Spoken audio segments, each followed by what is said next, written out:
Students, मैं इरशाद sir. आज हम क्लास 10th के लिए नया चैप्टर शुरू कर रहे हैं जिसका नाम है हेरिडिटी एंड इवोल्यूशन। देखिए बेटा, पिछले एक चैप्टर में हमने बात की रिप्रोडक्शन के बारे में, एसेक्सुअल रिप्रोडक्शन के बारे में, सेक्सुअल रिप्रोडक्शन के बारे में।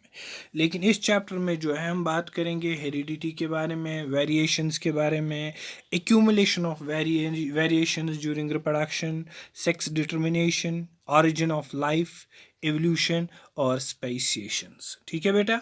सबसे पहले हम बात जो करने हैं आज, सबसे पहले हम बात करेंगे कि इसमें हेरिडिटी किसको कहते हैं, क्योंकि चैप्टर का नाम है हेरिडिटी एंड एवोल्यूशन।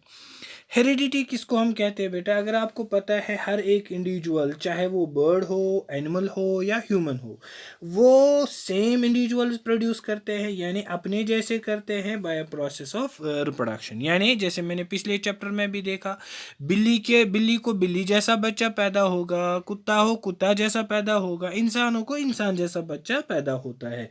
इसका मतलब हुआ सारे एनिमल्स, बर्ड्स, ह्यूमंस प्रोड्यूस करते हैं इंडिविजुअल सिमिलर टू इट, और उसके लिए इनको प्रोसेस है जिसको हम कहते हैं रिप्रोडक्शन। लेकिन पेरेंट्स के कैरेक्टर्स जो है ट्रांसफर हो जाते हैं ऑफस्प्रिंग में। ट्रांसमिट कैरेक्टर्स होना पेरेंट से ऑफस्प्रिंग, उसी को हम हेरिडिटी कहते हैं। उसी को हम क्या कहते हैं बेटा? Heredity. Heredity is a process of transmission और inheritance of characters from one generation to the next generation. ठीक है बेटा, बात समझ आ रही है? हर एक इंडिविजुअल, चाहे बर्ड है, एनिमल है, ह्यूमन है, जो भी है, तो यहाँ पर जो है कैरेक्टर्स ट्रांसमिट हो जाते हैं एक जनरेशन से दूसरी जनरेशन, और उसी को हम कहते हैं हेरिडिटी। क्या कहते हैं बेटा? उसी को हम क्या कहते हैं बेटा? हेरिडिटी। अगर हम देखेंगे तो ये पहला पॉइंट है हमारे पास हेरिडिटी का। दूसरा पॉइंट जो है हमें बात करना है, एवोल्यूशन किसको कहते हैं। ये वो ब्रांच है बायोलॉजी का जो हमारे साथ किसके साथ डील करता है बेटा? चेंजेस और कॉजेज, जो हमारी डाइवर्सिटी, जो लिविंग ऑर्गेनिजम्स की डाइवर्सिटी है, और उसमें जो चेंजेस आती है और एक वक्त लगता है उस चेंज आने में, उसी को हम क्या कहते हैं बेटा? एवोल्यूशन। और वो एवोल्यूशन जो है, ऑफस्प्रिंग्स जो है इनहेरिट करते हैं कैरेक्टर्स अपने पेरेंट्स से, वो कभी भी एग्जैक्ट को नहीं होते हैं। इवन अगर हम मोनोजाइगोटिक ट्विन्स देखेंगे, वो भी सेम नहीं होते हैं। और ये तो हर एक इन ऑफस्प्रिंग के अंदर, हर एक के अंदर चेंज हो जाती, किसी को स्किन के अंदर, कलर के अंदर, हाइट के अंदर, फेशियल फीचर्स के अंदर। और इन सारे डिफरेंसेस को हम कहते हैं वेरिएशन। इन सारे डिफरेंसेस को हम क्या कहते हैं बेटा? वेरिएशन। वेरिएशन किसको हम कहेंगे? वेरिएशन हम कहेंगे difference in the traits. Trait हो गया character among the individual of a species. क्या कहा बेटा मैंने? Variation, difference in the traits और characters among the individuals of a species is called variation. और वेरिएशन जो है बेटा इनहेरिट हो जाती है और एक्यूमुलेट हो जाती है, फिर लॉन्ग टर्म में यही क्या करते हैं बेटा? लीड करते हैं इवोल्यूशन, और डेवलपमेंट हो जाती है नए स्पीशी की। बेटा हमारे पास अभी तक मैंने ये बात की आपको, हेरिडिटी किसको कहते हैं, इवोल्यूशन किसको कहते हैं। जब वेरिएशंस आ जाती है यही वेरिएशंस एक्यूमुलेट हो जाते हैं, फिर एक नई स्पीशीज बन जाती है जिसको हम क्या कहते हैं? इवोल्यूशन। ठीक है बेटा। अब हम बात करेंगे एक्यूमुलेशन ऑफ वेरिएशंस। देखिए बेटा, वेरिएशन जो है जनरेट हो जाती है किसकी वजह से? Due to changes in environmental factor and reproduction. Variations are generated due to changes in environmental factors and reproduction. सबसे पहले बेटा एनवायरमेंटल फैक्टर किसको कहते हैं, यानी एनवायरमेंटल फैक्टर में हमारे पास क्या क्या आ जाते हैं। अगर हम देखेंगे, एक कॉमन बेसिक बॉडी डिज़ाइन जो है वो इनहेरिट करते हैं पेरेंट जनरेशन से, और उनके अंदर बेटर एडाप्टेशन होती है टू द एनवायरनमेंट, क्योंकि जो चेंजेस पेरेंट्स के अंदर आई हुई होती है ऑलरेडी वो ट्रांसमिट हो जाती है ऑफस्प्रिंग्स के, और वो बेटर एडाप्ट करते हैं उसको। और इसी तरीके से सेकेंड जनरेशन ऑर्गेनिज्म जो है वो वेरिएशंस दिखाते हैं फर्स्ट जनरेशन से, और इस तरीके से सब्सिक्वेंट ऑर्गेनिजम्स जो है वेरिएशंस दिखाते हैं अपने पेरेंट जनरेशंस के ओर। मिसाल के तौर पर अगर हम एक बैक्टीरियल कॉलोनी देखेंगे, उसमें बहुत सारे इंडिविजुअल्स जो है वेरिएशन दिखाते होंगे, मानो उनके पास हीट रेजिस्टेंस कैपेसिटी होगी, और अगर टेम्परेचर राइज होगा तो मोस्ट ऑफ द बैक्टीरिया जो है डाई हो जाएंगी। लेकिन खाली वो जिनके पास वेरिएंट्स है वो यानी एबल होंगे, वो विथस्टैंड रहेंगे इस हायर टेम्परेचर को, इस हायर एनवायरमेंटल टेम्परेचर से, क्योंकि वेरिएशन जो है बेटा, variations of comparatively more heat resistance will go on accumulating in the bacteria of successive generations, and ultimately highly heat resistant variant will develop which will be able to survive even at a very high temperature। ठीक है बेटा। सो बेटा जैसे मैंने कहा, अगर एक के पास थोड़ी बहुत कैपेसिटी है और ये जनरेशन टू जनरेशन क्या हो गई, ट्रांसमिट हो गई, एट द एंड इतनी एक्यूमुलेशन हो जाएगी जीन्स की कि लास्ट में बैक्टीरिया के पास सरवाइव कर सकता है, उसके पास इतनी हीट रेजिस्टेंट कैपेसिटी होगी कि वो रेजिस्टेंट होगा। ठीक है बेटा। नेक्स्ट फैक्टर जो है बेटा, उसको हम रिप्रोडक्शन फैक्टर कहते हैं। रिप्रोडक्शन जो है मेंटेन करता है नई डिफरेंसेस जो सेकंड जनरेशन्स में होगी। अगर हम देखेंगे एसेक्सुअल रिप्रोड्यूसिंग ऑर्गेनिजम्स में जैसे बैक्टीरिया है, और इंडिविजुअल बैक्टीरिया जो है वो सिमिलर हो जाता है पेरेंट जैसा, और उसको हम कहते हैं क्लोन। लेकिन उसमें माइनर डिफरेंसेस होती है और इनएक्यूरेसी होती है डीएनए कॉपिंग में थोड़ी बहुत, लाइट का या scarcity of food, abundance of food, या टेम्परेचर, या म्यूटेशन। लेकिन बेटा अगर हम सेक्सुअल रिप्रोडक्शन की बात करें, वहाँ पर बहुत ज़्यादा वेरिएशंस हो जाती है। किसकी वजह से वेरिएशन जो हो जाती है? Because of DNA segment during crossing over in gamete formation, या यूनियन ऑफ ट्रेट्स यानी मिलना, यूनियन ज्वाइन हो जाना कैरेक्टर्स का from two different parents during fertilisation. So ये वेरिएशन जो है बेटा एक्यूमुलेट हो जाती है या डिस्कार्ड हो जाती है, और उसकी वजह से यहाँ पर जो है अगर हम देखेंगे क्रिएशन होती है डाइवर्सिटी की। इस डायग्राम में मैं दिखा रहा हूँ, पहली वाली डायग्राम जो है उसमें हम दिखा रहे हैं, पहले टॉप में वो जो है जनरेशन फर्स्ट है। सो क्रिएशन ऑफ डाइवर्सिटी जो है सक्सीडिंग जनरेशन्स की हम देखेंगे। ओरिजिनल ऑर्गेनिजम्स कहाँ पे है? टॉप पे। विल गिव राइज टू से टू इंडिविजुअल्स, मानो इसने दो इंडिविजुअल्स दे दिए, उनका सिमिलर बॉडी डिज़ाइन होगा लेकिन उनकी थोड़ी बहुत डिफरेंस होगी। Each of them in turn will give rise to individuals in next generations, तो हर एक ने individuals दिखाए, और each of four individuals in the bottom now will have different from each other। यानी इसका मतलब generation first में जो था और generation second में जो मिला, तो इनमें से आपस में कुछ ना कुछ differences होगी। कुछ differences unique होगी, कुछ differences जो है inherit हो गई इनको respective parents से। और बेटा इसी process को है, यानी ऐसी वाली variation जो एक्यूमुलेट करते हैं ये थ्रू रिप्रोडक्शन। सो वेरिएशन जो है जनरेट हो जाती है due to changes in environmental factor या रिप्रोडक्शन, यानी यहाँ पर हमने दोनों चेंजेस जो है एक्सप्लेन की। ठीक है बेटा। अब हम बात करेंगे, देखिए चैप्टर जो है हेरिडिटी एंड एवोल्यूशन, ये चैप्टर जो है जेनेटिक्स में आता है। तो सबसे पहले हम बात करेंगे जेनेटिक्स किसको कहते हैं। जेनेटिक्स जो है बेटा ये हमारे पास है study of heredity and variation. ये वो प्रोसेस है जहाँ पर बेटा क्या करते हैं, हमारे पास ये वो ब्रांच है साइंस का जो डील करता है, स्टडी करता है हेरिडिटी के बारे में या वेरिएशंस के बारे में। जैसे हमने पिछली बार स्लाइड्स में कहा, heredity process of transmission of characters या traits from parent to offspring है। तो बेटा इसके लिए जो है हमारे पास इस टर्म को यानी जेनेटिक्स को डिराइव किया गया है किस वर्ड यानी टर्म से, यानी जेनेटिक्स को डिराइव किया है ग्रीक वर्ड जेनेसिस, जिसका मतलब है टू ग्रो इनटू और टू बिकम। ठीक है बेटा। सो जेनेटिक्स को ग्रीक वर्ड किससे निकाला है? जेनेसिस, जिसका यानी मीनिंग है टू ग्रो इनटू और टू बिकम। या तो हम ब्रीफ में कह सकते हैं genetic is the branch of biology that deals with the study of heredity and variation. और ये टर्म जो है जेनेटिक्स, ये कॉइन की सबसे पहले किसने? विलियम बैटसन ने 1905 में, और कुछ बुक्स लिखती है 1906। ठीक है बेटा। सो जेनेटिक्स का है बेटा, जेनेटिक्स की टर्म जो है सबसे पहले किसने दे दी? विलियम बैटसन ने कॉइन की 1906, कुछ बुक्स लिखती है 1905। 5। ठीक है बेटा, बिफोर प्रोसीडिंग तो फर्दर हमें यहाँ पर बेटा जानना है कि हम म्यूटेशन किसको कहते हैं।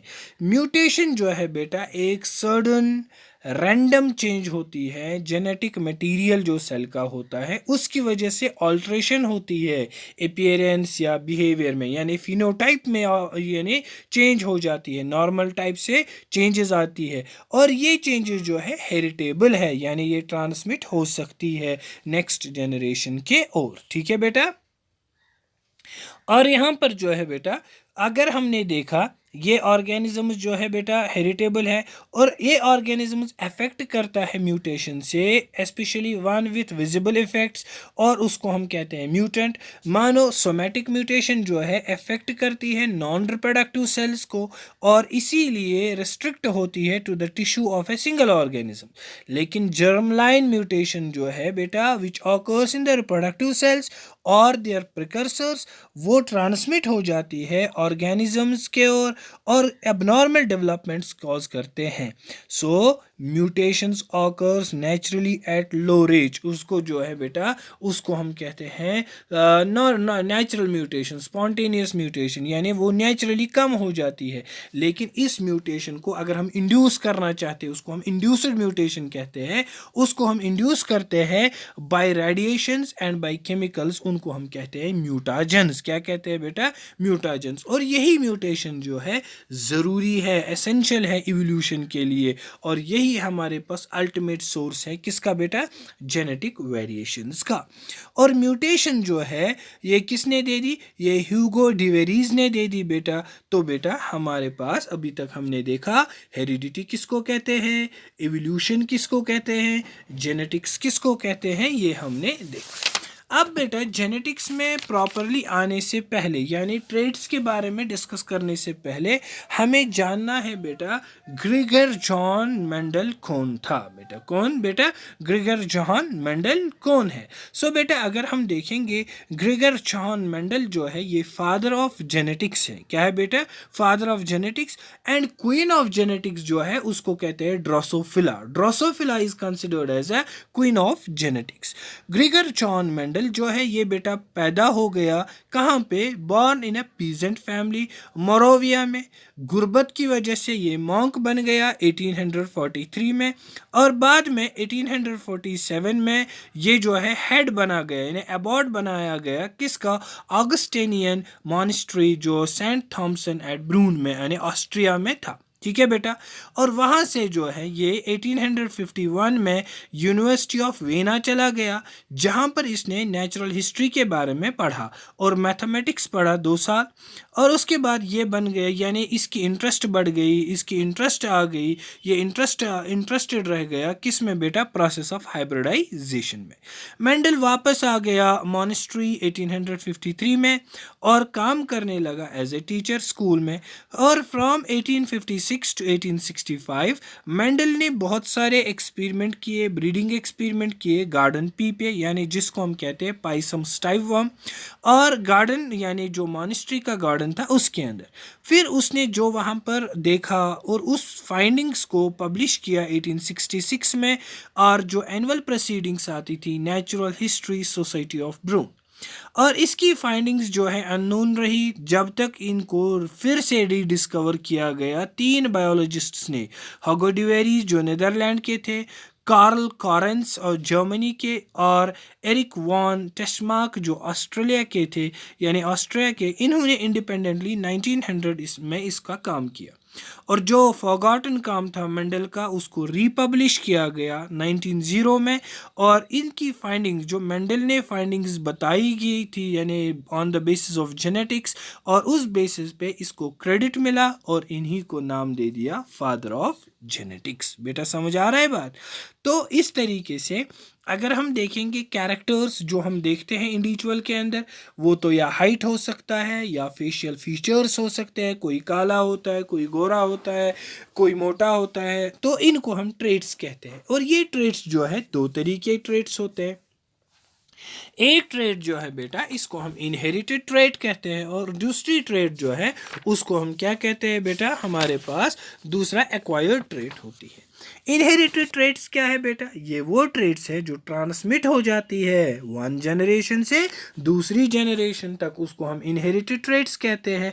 सो इनहेरिटेड ट्रेड्स जो है ये ट्रेड्स हम डिटरमाइन करते हैं जर्म प्लाज्म या specially by genes of an individual, जैसे बॉडी कलर है, आई कलर है। और ये जो है बेटा they may also get spontaneously due to environmental factors, यानी अगर म्यूटेशन हो गई जीन्स में फिर ये ट्रांसमिट होते हैं यानी फ्यूचर जनरेशन्स के अंदर। एक्वायर्ड ट्रेड्स क्या होते हैं बेटा? ये सिंपली एक्वायर हो जाते हैं जितनी लाइफ टाइम के अंदर, यानी जितनी एक इंसान की ज़िंदगी है उसके अंदर ये एक्वायर करता है और ये ट्रांसफ़र नहीं होते हैं फ्यूचर जनरेशन्स में, और they have not affected genes, यानी इनका कोई जीन्स का साथ अफेक्शन नहीं है। मिसाल के तौर पर किसी को एक्सीडेंट हो गया, उसका कोई ऑर्गन लॉस हो गया या इसकी कोई प्रॉब्लम हो गई, और ये ट्रेड्स जो है बेटा इंपॉर्टेंट नहीं है जेनेटिक्स के लिए और एवोल्यूशन के लिए। अगर हमने किसी को सर्जिकली रिमूव की टेल माउस की, तो इसकी फ्यूचर जनरेशन मतलब नहीं होगा कि उसके जो जनरेशन होगी अब टेललेस होगी, क्योंकि removal of tail can not change the genes of the germ cells of the mouse, यानी उसकी वजह से जर्म सेल्स में कोई भी चेंजेस नहीं आ सकती है।